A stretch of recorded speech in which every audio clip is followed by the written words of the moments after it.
I'm going to see if it's going to go into YouTube for us here. Oh, it's saying live on YouTube right now. Okay, so maybe this might work. Meeting is now live on YouTube. Ah, there it is. Okay. And now I need to. Are you not putting this on Facebook, or does that stream to Facebook? I should see how much I know. It should be streaming there live, yeah. So we're live on YouTube, which is fine, but we need to edit it. And I don't want to go into YouTube because we can't really share that. Wait, copy streaming link. The streaming link has been copied to the clipboard. Now, if I can get into Facebook and put that streaming link on there, on my page, it says fetching preview. Oh, there's our preview. Okay. Interesting. All right, so let me copy the email thing. I've got a note that says all of our good stuff. Copy. I think I have a workaround. We might have a workaround. Will this get you to Facebook too? Yeah, that's what, how did y'all do this yesterday and the day before? Right, it will go into Facebook. So what I'll do is I'll tag Matt. Where, dang it, where are you? There you are. And then I got to tab Deb, and then we can start rolling.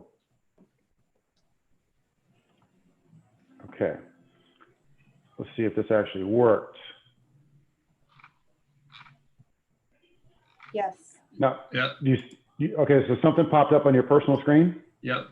Okay, so I think we're live, gang. All right, let's get this thing rolling. I had to do a workaround, everybody, so bear with me. All right, everybody, let's go. All right. Hey, we're going to be doing today's update. Brad Larsen here, Property Manager Mastermind. Give you the signature hello, the happy hands. Deb, give me some happy hands. Maddie, happy hands. Thank you. Jazz hands.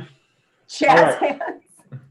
Today, the daily COVID update for 20 March 2020. I hope I didn't put the wrong date in there. It'd be kind of embarrassing. Nope, I do have the right date. And we're streaming live every day at 4:30. Now, this is a workaround, gang. I had to go into YouTube to post a live stream from Zoom to get Matt and Deb in here. So it's a workaround. It's a little different. You'll have to tag into the YouTube to check it out, but it should give us a way to do this. And then we'll go back in there and make sure it's all prettied up. Okay, let's get into it. So today's Friday, 20 March. We are in the middle of this madness. There's a few things that we want to talk about that were popping up today that is news. The first thing that excited me, I heard this a couple hours ago, was the IRS extended the filing deadline and the payment deadline for our income taxes for the businesses from 15 April, which is typically the normal, to 15 July. Deb, Matt, am I correct on this one? You are correct. All right. Backing up a little bit, Deb, you got to say hello to our audience and give us a quick intro. Hi, everyone. Deb Newell here, Real-Time Consulting Services. I do consulting for property management companies. And you own a property management company in Minneapolis. And I own a property management company in Minneapolis, Minnesota, and a maintenance company in Minneapolis, Minnesota. Well done. That's why I had you on, because you know what you're talking about in this realm. Matthew introduced himself yesterday. We're all tired of hearing from him anyway. So other than what effect does the IRS news have for you? So Matt, what do you think of that news from the IRS? Yeah, I think this is exciting from a cash flow perspective. I mean, one of the things I've been telling everybody is, hey, you need to go out and figure out, some sort of objective measure of how much cash you're going to need to withstand a kind of worst case scenario. And obviously, if your business made money last year, you don't have to, and you hadn't filed your quarterly estimates, or maybe you still owe some money even after filing your quarterly estimates. This will help us from a cash flow perspective, help us extend that out into July. And then hopefully we can figure out what's going on before then with this coronavirus stuff. Good stuff. Matt or Deb, go ahead. No, I echo what Matt has said. I agree. I think it's going to help with the cash flow for businesses. And, for a lot of people who have LLCs, it's going to help them because they're, having to file personal taxes along with their business. And so I think there's a lot of benefits for that as well. It just, my only call out is make sure that just because it's postponed, that we're still, we don't want to still wait till the very last minute. In fact, they actually encouraged, if you can file, please file, especially if you're trying to get a refund, if that's possible, to file still ahead of time and not wait till the very end, because we all know what's going to happen. It's going to, just clog up that whole piece of it as well. Yeah. But it does give you some time. I mean, from an entrepreneur standpoint, I'm always doing taxes last minute. The last week has been completely chaotic, trying to figure out what to do, what's a plan for the business. And now I have some extra time. I don't have to be worried about getting, all the information to the tax accountant. Now I can take some time and hopefully kind of focus on this coronavirus kind of plan. All right, good. So give me some other headlines that we want to talk about. Go ahead, Matt.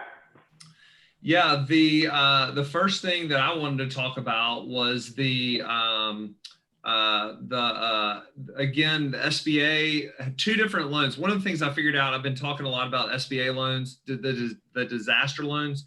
There's actually two different types out there. One you can get directly from your bank, which is basically 6 weeks of payroll.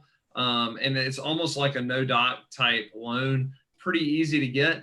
But now I'm told through a good friend of mine that you can also go directly to the SBA. So now they have a fund as soon as your area gets declared a disaster. So you go to sba.gov, disaster relief or whatever. Certainly it's probably all over the homepage. You can literally, as soon as your county in your state gets declared a disaster zone, you can apply for a more traditional SBA loan. Now, this has more documents and it's going to take 2 to 3 weeks to get it done. The other one to your bank is very much a very quick loan that you can get money fast. This one's a more long-term kind of more solid kind of, bigger number loan that you can hopefully help you sustain it. So I'm suggesting to everybody to do both. I mean, what's the harm in trying? But the SBA, the one going directly to the SBA is going to take you a lot more time, a lot more focus. I started that application process this morning, linked to me from Seacoast Commerce Bank, because that's who Rentworks banks with, and went to go in there. And unfortunately, Texas and Bexar County have not been declared an emergency according to the SBA. They have been, right? Governor Abbott came out and declared Texas in a state of emergency. So that should be updated any minute. But I basically reached a dead end there this morning as I was looking at it.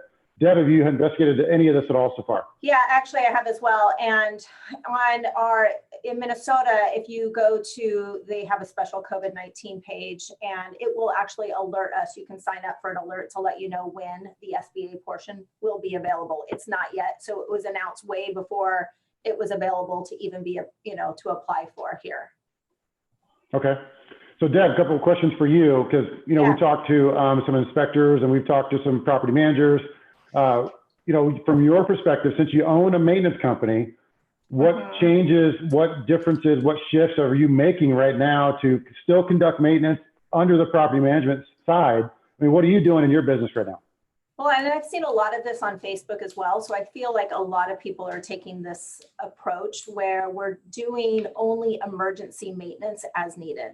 So we're still, using that word non-essential, right? That most governors have been using for that coin phrase. But to say if it's a non-essential maintenance need, we're not going to do it. We're going to postpone it. Now they can request, we use property melt, so they can definitely go in and request it and we can schedule that out. So at least we're doing all of that. The other thing that we're planning for is to plan for our move-ins and move-outs accordingly.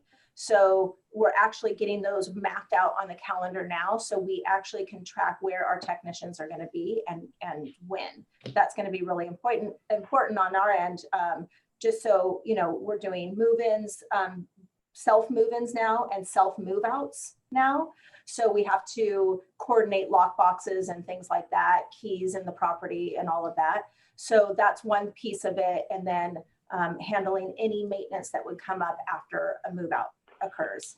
And really just planning accordingly if, who's going to be in the property and when, so that there's not a lot of cross-contamination or any concerns like that. Mm-hmm. One of the steps we just implemented here this week is we rolled out a revised resident benefits package is we rolled in a new software basically called Simple Bills, and that's with a real page, and that's where the utilities are being carried. Let me tell you something. This is effing scary, and I can say that because there's been some reports of utility providers, utility companies not turning on utilities for new incoming tenants, right? Really? I think if that happens, now all of a sudden the tenant can't move in because they have no power, they have no water, they're not going to be paying rent, and you can't get your management fees, and you also can't get your owners their portion. How substantial is that? Because utility companies are basically saying, we're not doing any more move-ins. We're not going to meet you at the property and turn your gas on. We're not going to flip the switch. We got other stuff to do.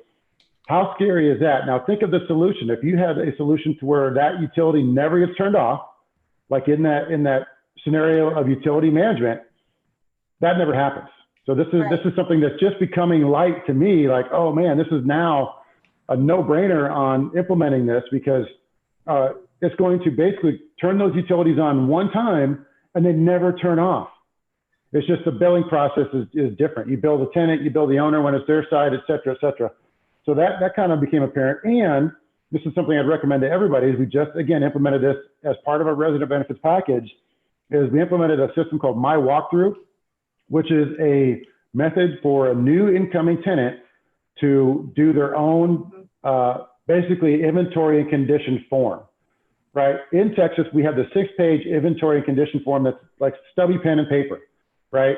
And you go in there as a tenant, you fill it in with your pencil and your pen, and you annotate things that you see in writing, right? There's no place to do pictures. It's in a form. They're supposed to fax or scan it to you or mail it to you, and they got to do that within 3 days. So this is a no-brainer, and there's several other softwares that do this. It might be Z-Inspector has something like this, and we just implemented something called My Walkthrough. And essentially what happens is we give the tenant a system to do their own inventory and condition form electronically. They can take their pictures. They can do all that themselves, which means we don't have to necessarily go there and help them do a move-in orientation in person, right? They can document all those things they see on their own, which means one less staffer has to go to the home. Right. Okay, that's where the bottom line is, and all that junk I just said. So having said all that, Matt, wake up. Now it's your turn. Yeah, the other thing I would say is around liability of move out and move in. One of the things we've done is we're letting the house sit for at least 48 hours pre-move in and post move out, so that apparently this, we talked about it yesterday, but this stuff generally dies in 48 hours on all surfaces. Some people say 3 days. By the time we do the 48 hours, it basically gets us to that 3-day, the next day. So we're doing a moratorium on moving. Like we're not touching the house for 48 hours, so we can tell residents, hey, you don't have to worry. You don't have to walk in and basically disinfect the whole place, because everything's not been touched for 2 to 3 days. And on the move out, we're doing that just to keep our people safe. Well done. Well done. So open forum. Who wants to say something now? Deb, what do you got for us? Well, one of the things I've been working with my clients is actually, so everybody's working from home, and for a lot of them, they were either prepared or they weren't prepared. And so we were not. So to cut you off there, and I'll let you go after a minute, but no, we were not prepared. We had to kind of go through something on the fly. I'm a firm believer that you don't get as much productivity, but this is something in a situation to where we have to kind of make this exception now. And so we're working through that challenge. I'm sure, Deb, you're coaching some of your clients on how to do this. Go ahead. Yeah, so I'm basically helping them do this business continuation plan. So if they didn't have one in place, it's putting one in place now, and it's coming up with ideas and things and policies and procedures that they can put in place for their employees who are working remotely, that they are measuring how they're doing that. They're using reporting the way that they should be using reporting. And I'm also kind of really consulting them and saying, this is a great hard reset. So for all of those people who had employees, and we all, we've all come across companies or have seen this, where they have employees where they're like, gosh, they've always just given 50%, or they've always just, they're just not great, and they haven't really done their job well. Think of this as a really good opportunity for both accountability on that employee's part and a way to start measuring how well they are doing. And it could be a hard reset for both you as the employer and for the employee. Either they rise to the occasion or they don't. And, there's going to be others who are looking for jobs. Yeah, we talked about this a little bit yesterday, and the looking for jobs thing, to touch on that, if we see this spike in unemployment, all of a sudden, unemployed realtors, unemployed restaurant managers, and if you're ever going to have to potentially make a change in your staff, I think rehiring is actually going to be pretty good. Right. I think there's going to be a flood of the job market to where if one staffer is just not working out for you, it's not a good fit, you pull the Band-Aid off, you make the change, and replace that with somebody who really, wants to be there and has the capacity to do that role. So, in a lean time, or excuse me, in a better time, lean hiring where there's really low unemployment, you kind of have to take what comes across your desk sometimes. I mean, what do you think? Yes. Sometimes, yeah. I mean, Matt, what are your comments on that? Yeah, I would say, I think it's good. The environment to grow your business can get really good after 90 or 120 days. We're focusing on surviving so far in this conversation, but there's also this thrive piece that's going to happen post 120, 150 days, however long it takes to kind of shake out, where there's going to be a lot of opportunities for us to grow the business. I think real estate sales are going to be down. People are going to need to rent their homes. People are going to have to move for their job, which is going to create all sorts of opportunities for us to be renting more houses. So now we've got a perfect storm. If we can survive this 120 days and thrive we're going to thrive on the other side. Think about where we can all of a sudden hire, and we've got incredibly talented people at GK Houses, but now it's going to be easier to find those incredibly talented people on the backside. And then that'll allow us to grow our business. And so one of the things we're really focused on is actually growing our sales organization right now. It's not, you wouldn't think of it as a great time to be adding salespeople, but we're training salespeople right now with the idea that, hey, 90, 120 days, if we can kind of last through these first few punches, it's really going to be nice to grow our business on the backside of it. So let's think the one person operator for a minute. Let's think the single property management company person, 100 homes, right? Deb, I know you consult with some of those where they have maybe 100 to 150 homes and they're like running it all themselves. I think of like Amy Carnes, for example. She did a great example is she sold her business in San Antonio, moved up to Dallas and started from absolute scratch. And she built that thing up to like around 140, 150 homes, and she runs it herself with a part-time assistant. So any advice for those operators out there, because they're a big part of our community and they're a big part of the property management world out there. There's not all these GK Houses and Rentworks out there where they're, big organizations. We have, in the 10s and 20s and 30s for staffers. There's folks out there running around doing it all themselves. Any advice for them? Yeah, so I have two things to say. One is make sure you're using the right technology to help you streamline all of these things, right? So we are part of this great organization. NARPM has some great affiliates that allow us to choose the technology that will allow, to streamline a lot of these processes, which is really what will work. The second thing is making sure you have these processes in place. So whether you're 100 doors, 150 doors, 300, 400, 900 or more, regardless, you still need standardized processes. And what I'm finding is that people kind of came to this point, we're forced to now work from home, and they don't have these things written down. They didn't before, they don't now, and now they have no oversight to employees who are working from home. So what do you do? So now it's kind of a little bit of a scrambling, backpedaling, how do I put this in place? And that's really what I'm helping them do. Excellent, good stuff, because there's going to be some changes to where they're going to want to embrace it, technology, one for unaccompanied vacant home showings, two for potentially lockbox move-ins to where the new tenants can go straight to the home and not have to meet them at a Starbucks or come to their, executive suite or whatever. Right. There's lots of ways to skin that cat using the technology that we have. Well, and that's what people right. And think of it this way. Think of the entire life cycle of property management, anywhere from onboarding your new owner or your new property to showings, like you said. So you've got that leasing part, the marketing piece, like how are we doing that today? How are we doing move-ins? We're having to kind of scramble to figure out how we can actually do these things remotely and more efficiently, but this doesn't have to stop just because of this pandemic. It can continue, and it can actually help us improve our business and build out all of these, these processes within these buckets along the way during this life cycle.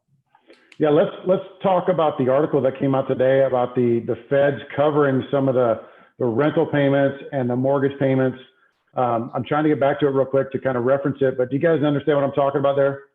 Yeah, so NARPM came out with this kind of call to action, which if you follow any of the NARPM kind of outlets, you can go in and basically fill out a form, tells you where you are. And it's basically kind of us collectively asking our state senators, our House of Representatives people, it's us asking them to basically give rent help instead of basically deferring rent, so that we give the money essentially to the residents, they pay us the rent. It basically gets the money flowing through the system through normal routes. I've seen a lot of like Facebook and LinkedIn articles saying, hey, we should just defer rent payments. We should defer mortgage payments for 12 months. Well, obviously that cuts us as the property managers out of the middle. We don't want that. We want it to go through the natural progression of what's happening already.